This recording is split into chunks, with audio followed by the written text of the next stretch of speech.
Hello बेटा। तो gaseous state में प्रीवियस क्लास में हम लोगों ने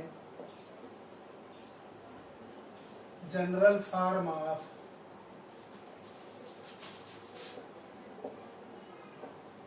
ग्राहम्स लॉ ऑफ डिफ्यूजन देखा था, जिसके अकॉर्डिंग जो रेट ऑफ डिफ्यूजन है is directly proportional to P upon root T into m, जहां पर P partial pressure of the gas है। जनरल फॉर्म एकदम से अगर हम जनरल कर दें, अभी तक क्या था कि जब हम लोग ग्राहम्स लॉ ऑफ डिफ्यूजन में रेट ऑफ डिफ्यूजन को inversely proportional to square root of molecular mass कह रहे थे, तो प्रेशर सेम था। लेकिन अब अगर हम प्रेशर अलग अलग कर दें कंटेनर में, तो अब अगर हम प्रेशर अलग अलग कर दें कंटेनर में, जाओ इधर से, अब अगर हम प्रेशर अलग अलग कर दें कंटेनर में, तो पार्शियल प्रेशर अलग अलग हो जाए तो जनरल फॉर्म यह हो जाता है, टेम्परेचर सेम रहता है तो T इज कांस्टेंट अगर हम कर दें तो यहां से R1 upon R2 equals to P1 upon P2 root M2 upon M1, ये फार्मूला बनकर आ जाता है। और molecular mass vapour density of the gas के मोलर मास जो होता है, molar mass equals to 2 into vapour density of the gas होता है। तो इस बात को उनको ध्यान से देखना है। हमने ये कहा कि ग्राहम्स लॉ का general form R is directly proportional to P upon root Tm। Temperature हम कांस्टेंट कर दें और अगर दो गैस डिफ्यूज हो रही हैं तो दोनों गैसेज के रेट ऑफ डिफ्यूजन का जो रेशियो है R1 upon R2 equals to P1 upon P2 root M2 upon M1 हो जाएगा। इस पर एडवांस में क्वेश्चन आ जाते हैं, मेंस में भी क्वेश्चन आ जाते हैं। एक बात और ध्यान में देना है कि मोलर मास जो होता है वो 2 into vapour density of the gas हो जाएगा।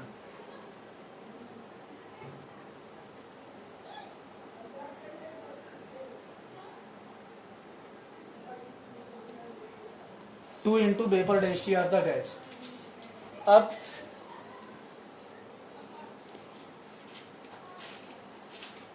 R1 upon R2 equals to P1 upon P2 root M2 upon M1, जहां पर P1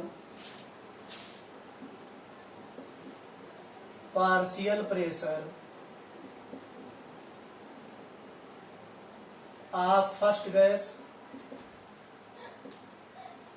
और इसी तरीके से P2 partial pressure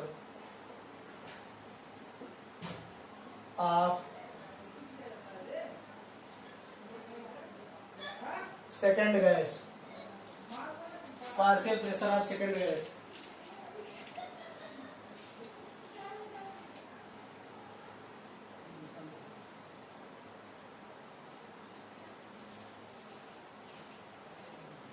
partial P1 हो गया partial pressure of first gas और P2 हो गया partial pressure of second gas, और molar mass 2 into vapour density हो जाती है। तो इस पर न्यूमेरिकल्स मिलते हैं। अब हम लोग ग्राहम्स लॉ पर कुछ क्वेश्चंस करेंगे। जो जनरल फॉर्म हमारा था,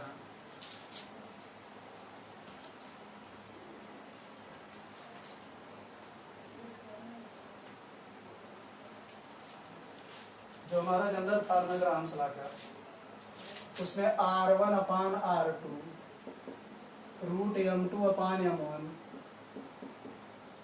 या फिर रूट D2 अपान D1 भी हो जाएगा, जहां पर M2 molar mass of second gas है, D2 vapour density of second gas है, M1 molar mass of first gas है, D1 molar mass of vapour density of the first gas है। अब इस पर हम लोग न्यूमेरिकल अटेम्प्ट करेंगे। जैसे कहा गया कि ये असाइनमेंट 1 का क्वेश्चन नंबर 47 है।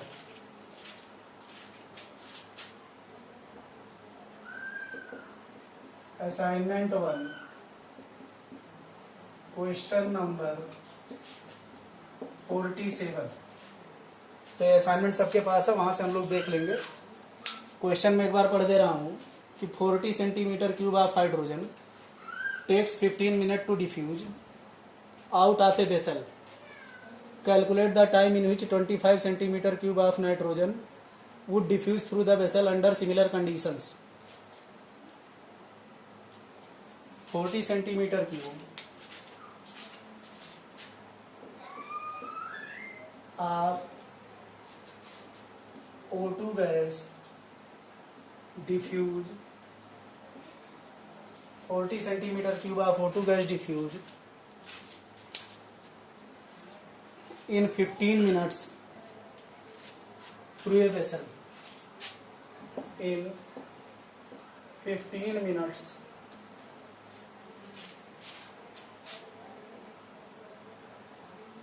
through a vessel. Calculate the time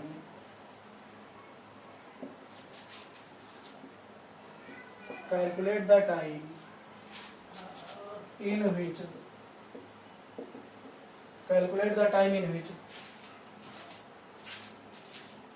25 centimeter cube of nitrogen, in which 25 centimeter cube of nitrogen will diffuse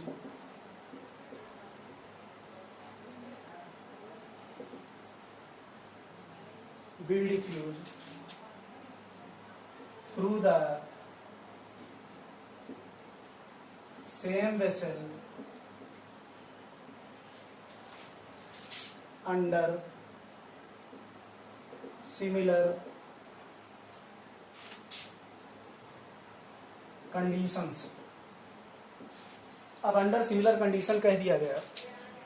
इस क्वेश्चन में कहा गया कि ऑक्सीजन गैस का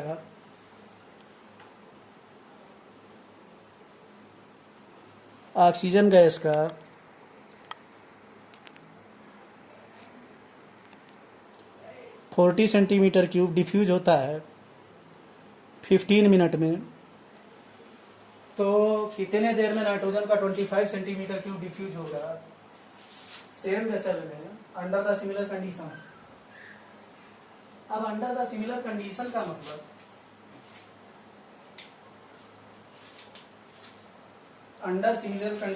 मतलब कि दोनों गैसेज का पार्शियल प्रेशर सेम है, और जब दोनों गैस का पार्शियल प्रेशर सेम है, टेम्परेचर सेम है, तो हमारा ये वाला फार्मूला काम करेगा, R1/R2 = √m2/m1। यहाँ पर रेट ऑफ डिफ्यूजन, क्योंकि वॉल्यूम कहा जा रहा है, और जब हमने चैप्टर स्टार्ट किया था, ग्राहम्स लॉ स्टार्ट किया था, तो रेट ऑफ डिफ्यूजन को 3 तरीके से डिफाइन किया था। कितनी देर में कितना वॉल्यूम कहा गया, तो वॉल्यूम अपॉन टाइम। तो अब इस क्वेश्चन को अगर हम लोग सॉल्व करेंगे तो रेट ऑफ डिफ्यूजन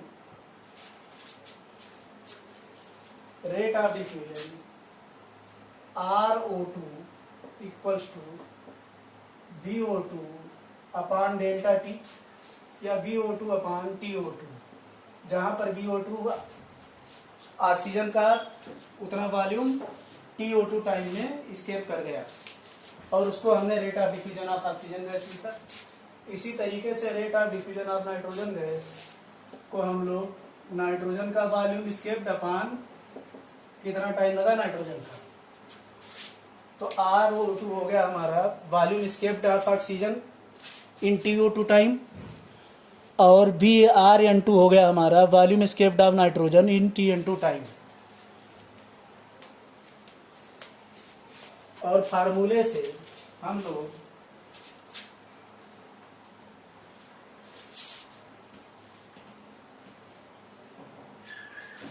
RO2 को हम लोग 40 सेंटीमीटर क्यूब डिफ्यूज हो रहा है, तो 40 अपान 15 सेंटीमीटर क्यूब पर मिनट। ये rate of diffusion of oxygen gas हो गया, 40 सेंटीमीटर क्यूब डिफ्यूज हो रहा है। और rate of diffusion of nitrogen gas 25 centimetre cube diffuse हो रहा है। तो R(N2) हमारा हो गया 25/T(N2). अब हम लोग ग्राम्स लॉ ऑफ डिफ्यूजन का फार्मूला लगा देंगे।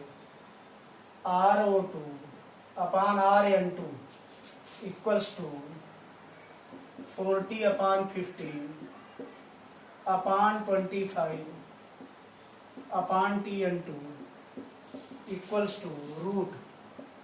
अब नाइट्रोजन यहाँ पर नीचे है तो फार्मूले में नाइट्रोजन ऊपर आ जाएगा, molar mass of nitrogen upon molar mass of oxygen. तो ये हमारा हो गया 40/25 into T(N2) upon 15 equals to nitrogen का मोलर मास 28 अपान ऑक्सीजन का 32। तो यहां से हम लोग T(N2) कैलकुलेट कर ले जाएंगे। ये एक्सप्रेशन सॉल्व करेंगे और T(N2) कैलकुलेट हो जाएगा।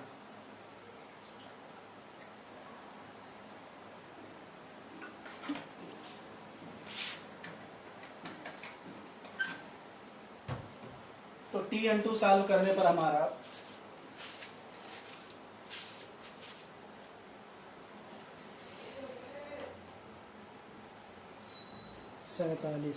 35 मिनट आ जाएगा आंसर।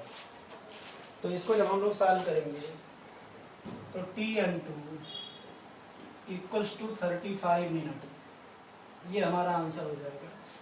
ये एक बहुत सिंपल सा क्वेश्चन है जिसमें हम लोगों ने किया था। क्वेश्चन इस पर भी आ सकता है कि कितना मोल पर मिनट बाहर हुआ है, तो मोल वाला भी हम लोग देख लेंगे।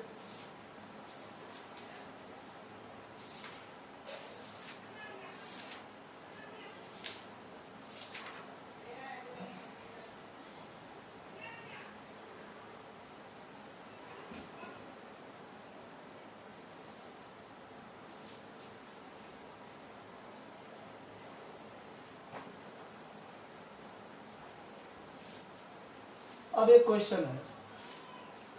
अच्छा, क्वेश्चन को शॉर्ट फॉर्म में लिखा जा रहा है।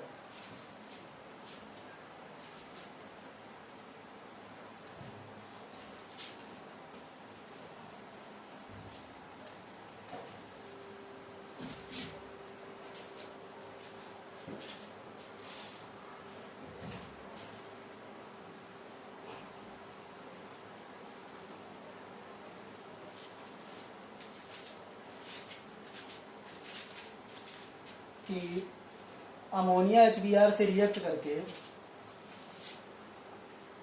अमोनिया HCl से रिएक्ट करके, क्वेश्चन, अमोनिया जब HCl से रिएक्ट करता है तो NH4Cl बनाता है, व्हाइट फ्यूम।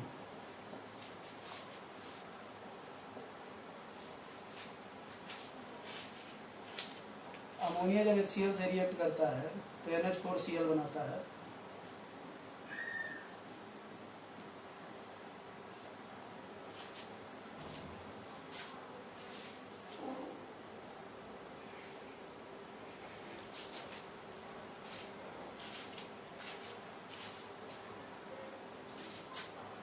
या फिर क्वेश्चन में हम लोग पूरा लिख देते हैं।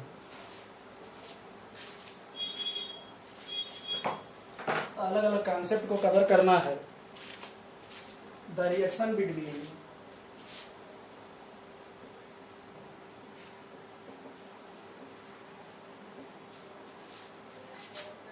NH3 and HBr produce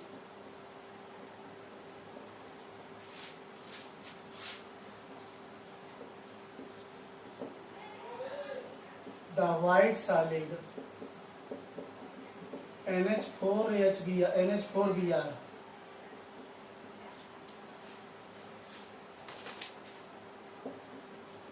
suppose that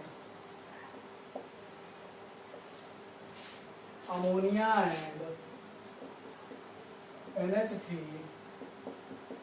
and HBr are introduced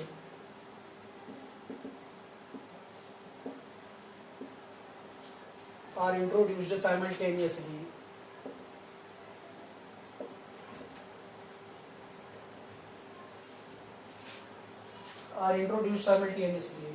into opposite ends of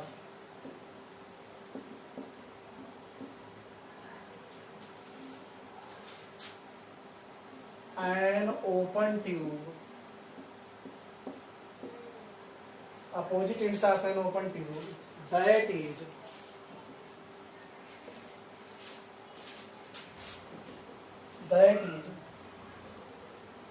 1 meter long. Where would you expect? Where would you expect the white solid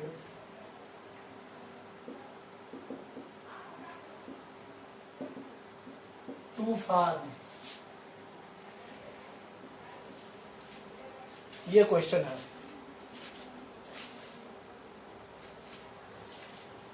question हम फिर से पढ़ रहे हैं एक बार. The reaction between ammonia and HBr produce the white solid NH4Br.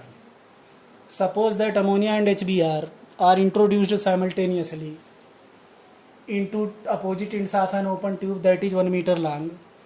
Where you expect the white solid to form?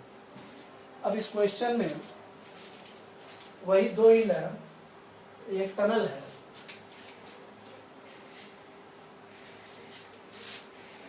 इस tunnel की length 1 metre है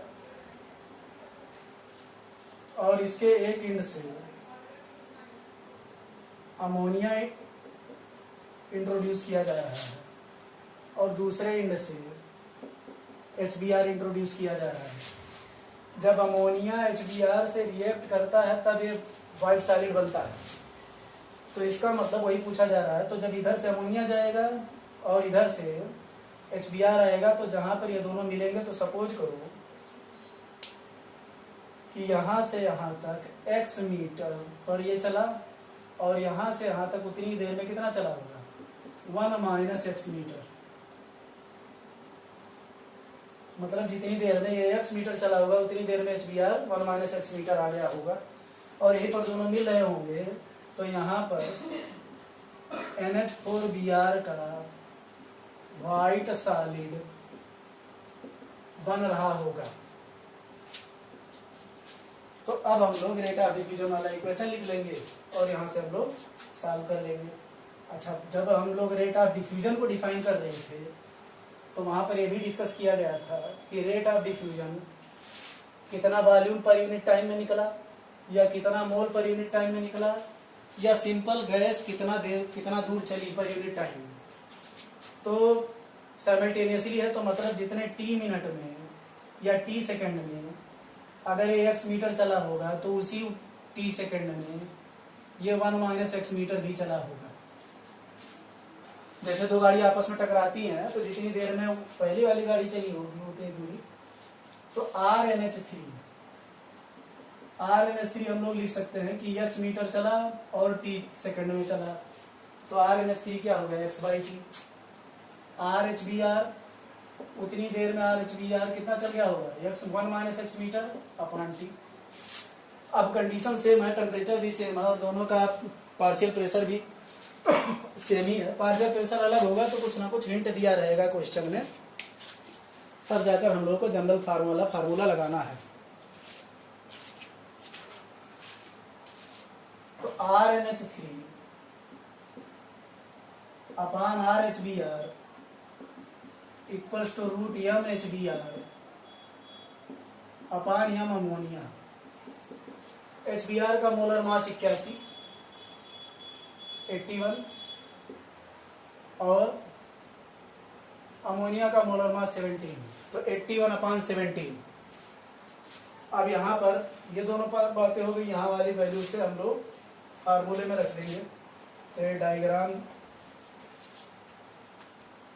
तो ये हमारा हो गया rate of diffusion of ammonia x upon t, और rate of diffusion of H B R 1 minus x upon t, और ये हो गया √81/17, तो टी से टी कैंसिल, तो x upon 1 minus x equals to √81/17, √81/17 जब हम सॉल्व करेंगे तो ये आ जाएगा, अब इसके आगे सॉल्व हो जाएगा 81/17, 81/17 √81/17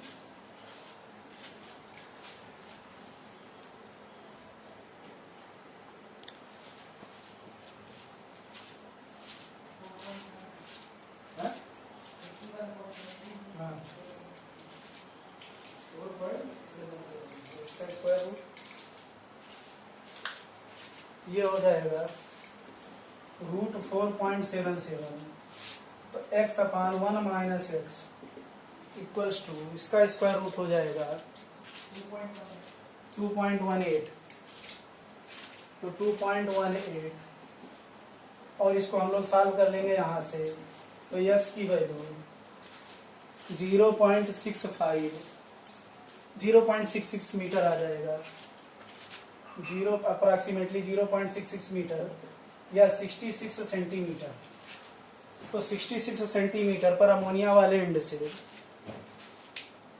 बनेगा, वाइट सॉलिड बन जाएगा। तो ये ग्राम्स लॉ ऑफ डिफ्यूजन पर हम लोगों ने जिस वैरायटी के फार्मूले थे उस वैरायटी का क्वेश्चन एक क्वेश्चन कर दिया।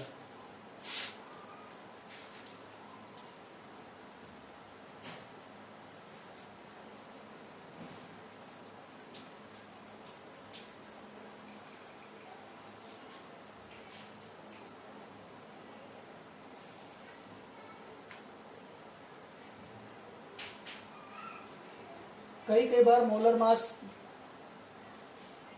आसान नहीं होता है, तो गैसियस मिक्सचर दे दिया जाता है कि मिक्सचर ही डिफ्यूज हो रहा है, मतलब जितने देर में कह दिया गया कि किसी कंटेनर में ऑक्सीजन गैस है,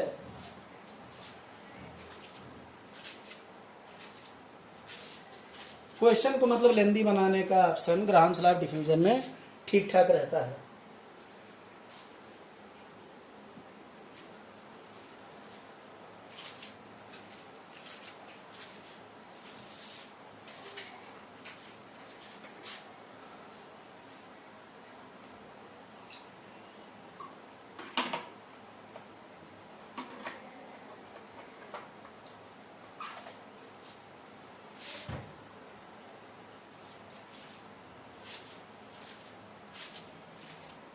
तो इसके आगे अब हम लोग चलते हैं।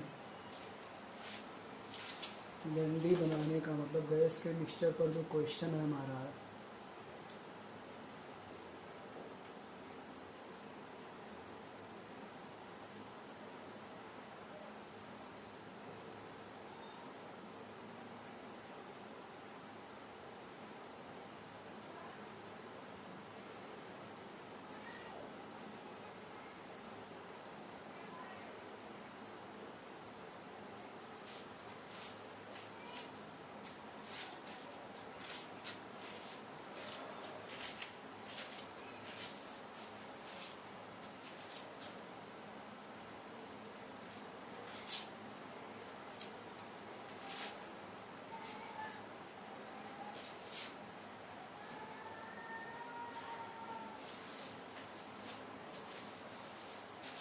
अब हम लोग नेक्स्ट टॉपिक इस चैप्टर में आ जाते हैं, kinetic theory of gases.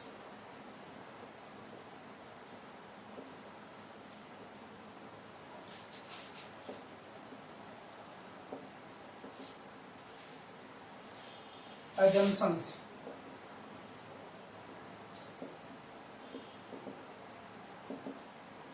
Kinetic theory of gases हम लोग यहाँ पर तो पढ़ ही रहे हैं स्टेट्स ऑफ मैटर में, फिजिक्स में भी हम बहुत डिटेल में पढ़ेंगे।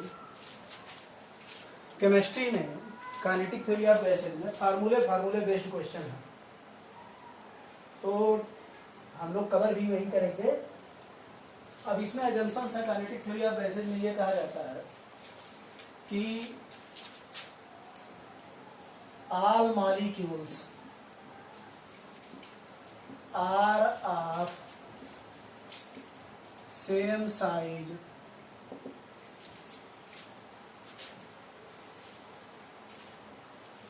all molecules of a gas are of same size and considered as hard spheres। सारे के सारे मॉलिक्यूल किसी गैस के सेम साइज के होते हैं और उनको हार्ड स्फीयर कंसीडर किया जाता है। ये पहला junction, all molecules of a gas are of same size and considered as a hard sphere. हम लोग ये डिस्कस करने जा रहे हैं केटीजी, जिसमें कुछ अजम्पशन से इसको शॉर्ट फॉर्म में केटीजी भी कहा जाता है।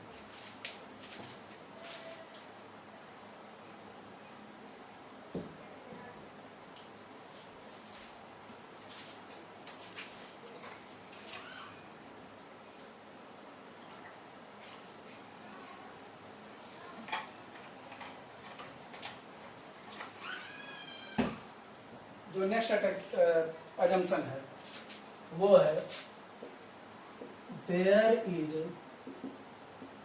नो फोर्स ऑफ अट्रैक्शन और नो फोर्स ऑफ अट्रैक्शन और repulsion between the molecules of the gas। ये बहुत इंपॉर्टेंट अजम्पशन है जिसमें ये कहा जा रहा है कि गैस के मॉलिक्यूल्स के बीच में ना तो कोई फोर्स ऑफ अट्रैक्शन काम करता है ना तो कोई फोर्स ऑफ रिपल्सन काम करता है।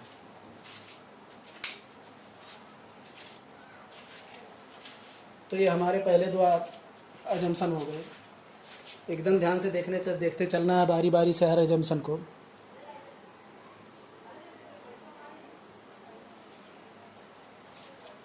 जो नेक्स्ट अजम्पशन है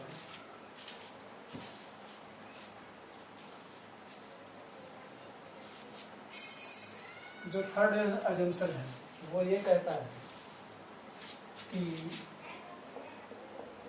volume occupied by the molecules of the gas is negligible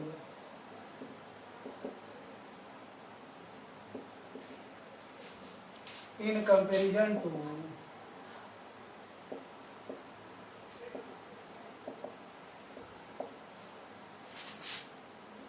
volume of the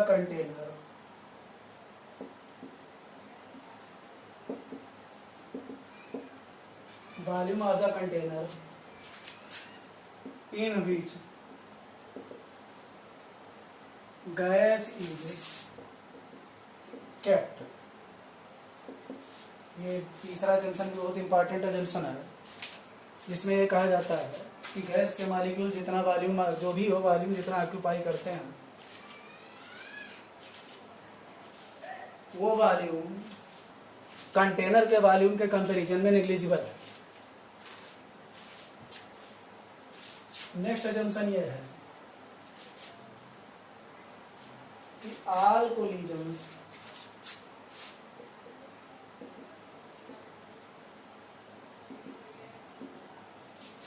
between the molecules and between the molecules and walls of the container are perfectly elastic। जितने भी molecule इजन्स हैं वो चाहे between the molecules हो और चाहे molecule का wall of the container से कोलिजन हो, वो परफेक्टली इलास्टिक कोलिजन्स हैं।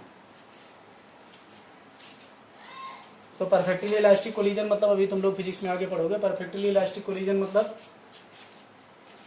टोटल मैकेनिकल एनर्जी कंजर्व रहेगी, मतलब एनर्जी कम ज़्यादा हो सकती है मॉलिक्यूल्स की, लेकिन टोटल एनर्जी कंजर्व रहेगी। अब pressure of the gas is only due to the collision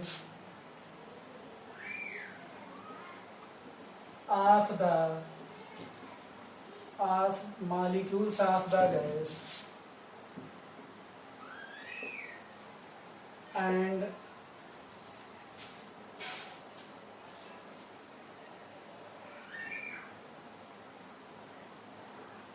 walls of the container. मतलब गैस का जो भी प्रेशर आता है, बहुत इंपॉर्टेंट पॉइंट है, गैस का जो भी प्रेशर कंसीडर किया जाएगा उसमें वही कोलिजन कंसीडर होंगे जब molecules of the gas wall of the container से कोलाइड करते हैं। अब होता क्या है कि मॉलिक्यूल जब कंटेनर से कोलाइड करते हैं तो मोमेंटम का मोमेंटम इम्पार्ट करते हैं, और rate of change of linear momentum ही क्या है, जितना फोर्स लगा, और force per unit area pressure है। तो इसमें वो कोलिजन्स नहीं कंसीडर किए जाते हैं जिनमें मॉलिक्यूल्स आपस में कोलाइड करते हैं। तो गैस का प्रेशर उन कोलिजन्स के चलते आता है जहां पर molecules wall of the container से कोलाइड कर रहे हैं।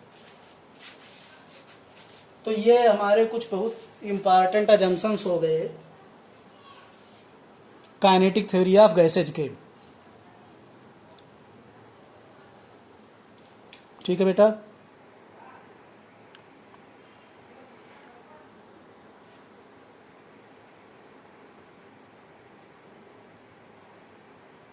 ये हमारे कुछ इंपॉर्टेंट अजम्पशन हो गए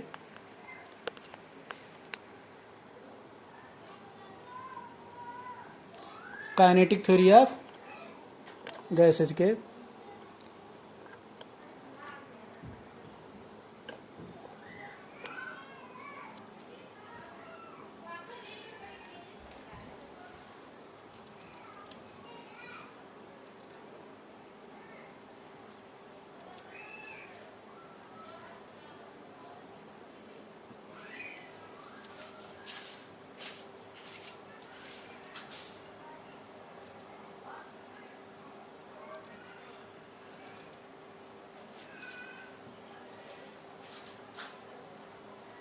जिसका पीडीएफ ऑलरेडी भेजा जा चुका है तुम लोगों को।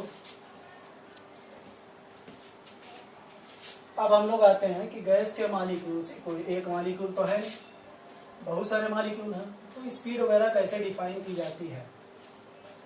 जैसे मान लो ये कोई कंटेनर है,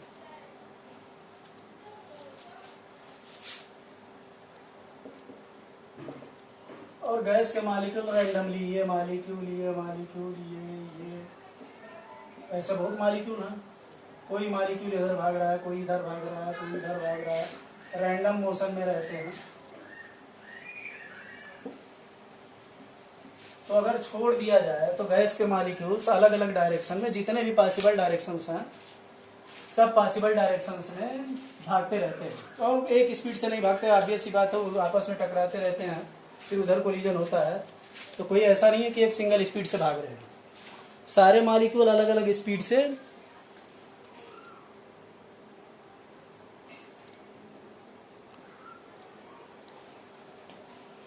तो अब हम लोग मान लो ये मॉलिक्यूल है U1, इसकी स्पीड है U2, इसकी स्पीड है U3, इसकी स्पीड है U4, इसकी स्पीड है U5, इसकी स्पीड है U6, इसी तरीके से इसकी स्पीड है UN। तो U1, U2, U3, U4 and so on, UN are speeds of the molecules, n molecules हैं। स्मॉल एन मॉलिक्यूल्स हैं। तो अब हम लोग पहले मीन स्पीड डिफाइन करेंगे। तो मीन स्पीड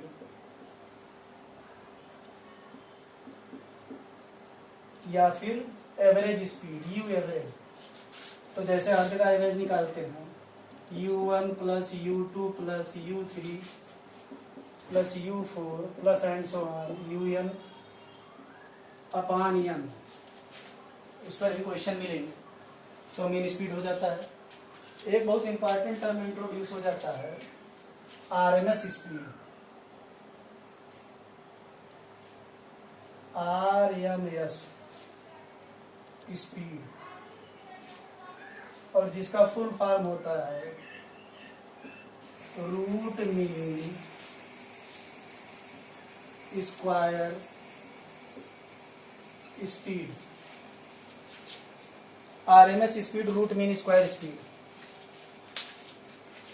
तो उल्टा काम करना है हम लोगों को। जैसे रूट मीन स्क्वायर स्पीड में हम लोगों को पहले स्पीड का स्क्वायर करना है, फिर उसका मीन निकालना है, फिर उसका रूट निकालना है।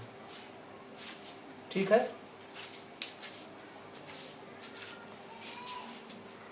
तो अभी यहाँ तक नोट करो, फिर हम लोग आगे डिस्कस कर रहे हैं। Root mean square speed. तो यहाँ पर मीन स्पीड अगर n मॉलिक्यूल्स हैं और n मॉलिक्यूल्स, एक मॉलिक्यूल u1, एक मॉलिक्यूल u2, एक मॉलिक्यूल इसी तरीके से un स्पीड से ट्रेवल कर रहे हैं, तो जो मीन स्पीड है या एवरेज स्पीड कितनी हो जाएगी? जैसे नॉर्मल केस में हम एवरेज निकालते हैं u1 plus u2 plus u3 plus u4 up to plus un। उसी तरीके से हम लोग root mean square speed define करते हैं। तो रूट मीन स्क्वायर स्पीड में जो लिखा है उसका उल्टा करते जाना है। रूट लिखा है तो रूट सबसे बाद में करना है, मीन लिखा है तो मीन दूसरे नंबर पर। तो पहले हम लोग स्क्वायर, तो root mean square RMS speed जो डिफाइंड है यू आरएमएस इसको कहा जाता है। और ये बहुत इंपॉर्टेंट है, इसकी आगे बहुत चैप्टर में बहुत काम आएगा। u1 square plus u2 square plus u3 square plus up to un square. पहले हमने इस स्पीड्स का स्क्वायर किया, उसके बाद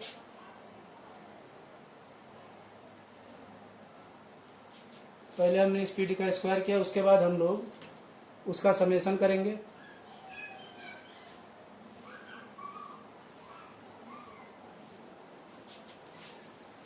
स्पीड का स्क्वायर करेंगे, फिर उसका समेशन करेंगे, फिर उसका मीन निकालेंगे अपान n, और उसका स्क्वायर रूट ले लेंगे। तो ये रूट मीन स्क्वायर स्पीड हो जाएगा आरएमएस स्पीड।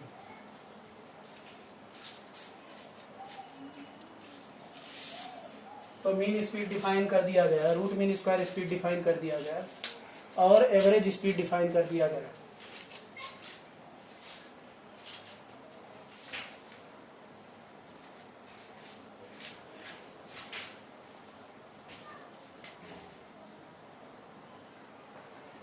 तो हमने अब जो आरएमएस स्पीड होती है यू आरएमएस, डायरेक्ट फार्मूले से इसके डेरिवेशन में हम लोगों को जाने की कोई जरूरत नहीं है। रूट 3RT अपान मोलर मास, जहां पर T टेम्परेचर इन केल्विन है और कैपिटल M मोलर मास है और R यूनिवर्सल गैस कांस्टेंट है। तो आरएमएस की वैल्यू इतनी है। Average speed root 8RT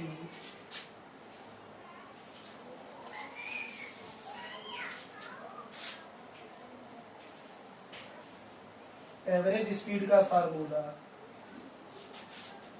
you average root 8RT upon pi m,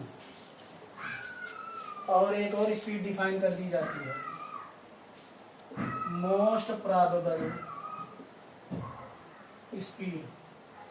और मोस्ट प्रोबेबल स्पीड की डेफिनेशन मैक्सवेल डिस्ट्रीब्यूशन कर्व से निकल कर आती है, जिसको हम लोग UMPS और ये आता है √2 अपान एम। तो RMS स्पीड √3 अपान एम हो जाता है, average speed √8 upon pi M, और most probable speed √2 upon M.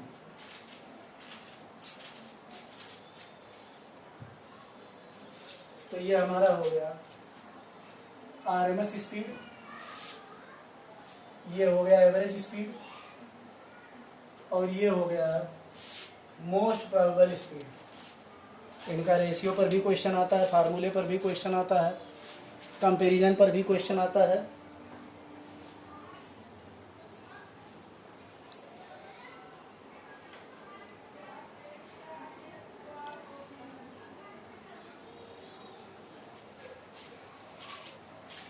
तो अब अगर हम लोग इन तीनों का रेशियो लिखें,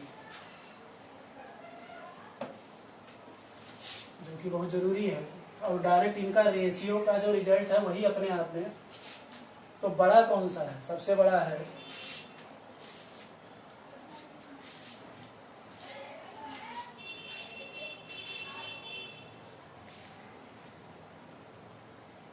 तो RMS speed is to average speed is to most probable speed ratio. RMS speed is to average speed is to most probable speed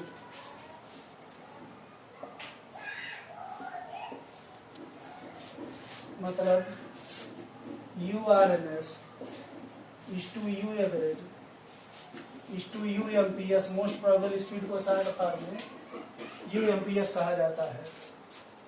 और अगर हम लोग वैल्यू रखें तो √3 अपान एम इज टू √8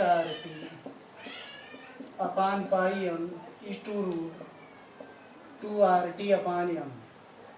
तो अगर एक ही गैस की बात है तो RT अपान एम हम कैंसिल कर दें, तो for a single gas √3 is to √8 upon pi is to √2। ये भी एक रिजल्ट है डायरेक्ट। और एग्जैक्ट वैल्यू में अगर हम लोग लिखें तो 1:√3 सबको डिवाइड कर दें तो 1:0.9211 इज टू 0.9211 इज टू 0.8165।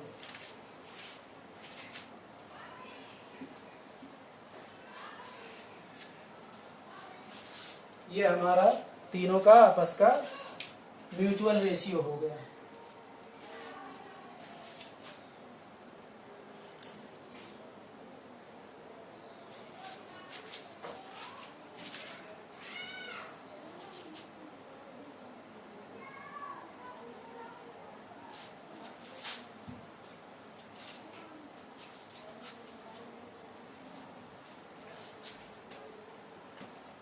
अच्छा, जो RT अपान एम है उसको हम लोग P/D भी लिख सकते हैं वैसे से स्टेट इक्वेशन से। P/D equals to RT upon M. तो URMS √3 P/D भी लिखा जा सकता है। U एवरेज √8 P/D लिखा जा सकता है। और UMPS √2 P/D भी लिखा जा सकता है।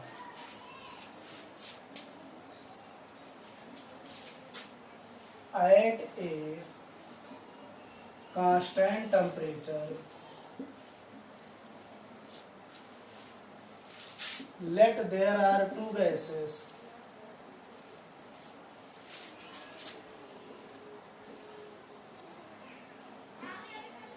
with RMS speeds URMS1 URMS2 with their respective molar masses M1 and M2। तो दो टेम्परेचर फिक्स हो गया।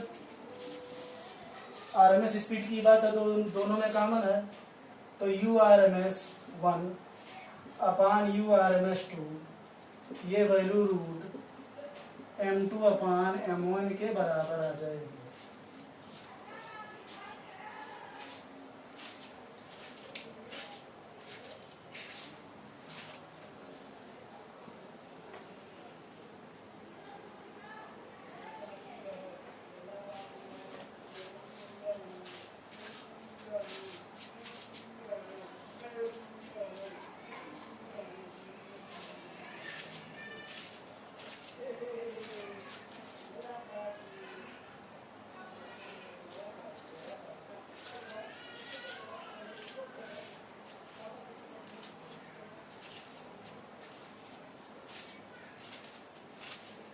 ठीक है बेटा, तो यहाँ तक आज हम लोगों ने कवर किया।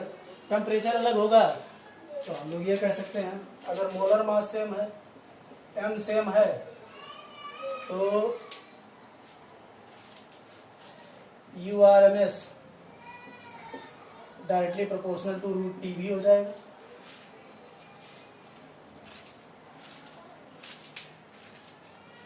तो अब इसके बाद प्रेशर और आरएमएस स्पीड और कैसे हम लोग गैस की काइनेटिक एनर्जी वगैरह लिखते हैं, ये सारी चीज़ें हम लोग नेक्स्ट क्लास में देखेंगे।